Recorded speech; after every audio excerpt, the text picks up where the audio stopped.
नमस्कार, आप देख रहे हैं एशियन न्यूज नेटवर्क और मैं हूं आपके साथ ज्योतिका। आइए रुक करते हैं खबर की ओर। नीलकंठ पर्वत पर विराजमान है मां कामाख्या। जून में लगता है अद्भुत अंबुबाची मेला। नीलकंठ पर्वत की रजस्वाला मां जहां 3 दिन सोती है देवी, जागती है आस्था।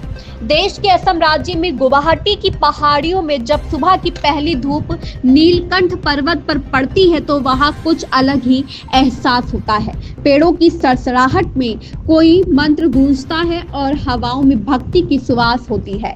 यही यह स्थान है जहां मां कामाख्या अपने अलौकिक रूप में विराजमान है। ना कहीं मूर्ति, ना शिला, बस एक योनि कुंड जो स्वयं में सृष्टि का रहस्य समेटे हुए है।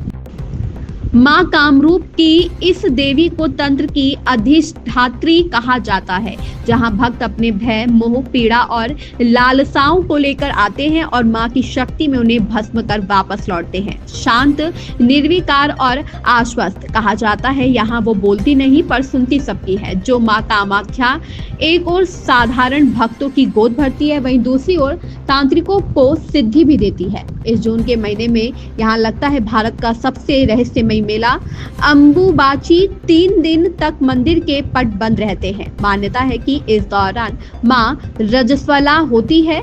यह वह समय है जब धरती भी थम जाती है, श्रद्धा अपनी सांसें रोक लेती है और पूरा मंदिर क्षेत्र तपस्यामयी मौन में डूब जाता है। चौथे दिन मां शुद्धि के बाद पुनः प्रकट होती है और यही होता है वह क्षण जब लाखों की भीड़ एक साथ जय मां कामाख्या की गूंज से पर्वत को हिला देती है।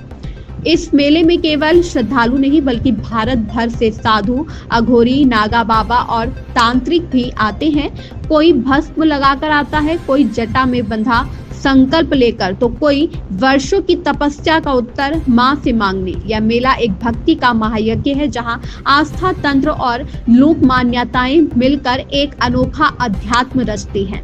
नीलकंठ पर्वत की ऊंचाई पर बसा यह मंदिर केवल एक धार्मिक स्थल नहीं बल्कि एक स्त्रीत्व का उत्सव है। जब संसार स्त्री के मासिक धर्म को संकोच से देखता है, तब मां कामाख्या के रूप में यह मंदिर प्रकृति के इसी चक्र की पूजा करता है।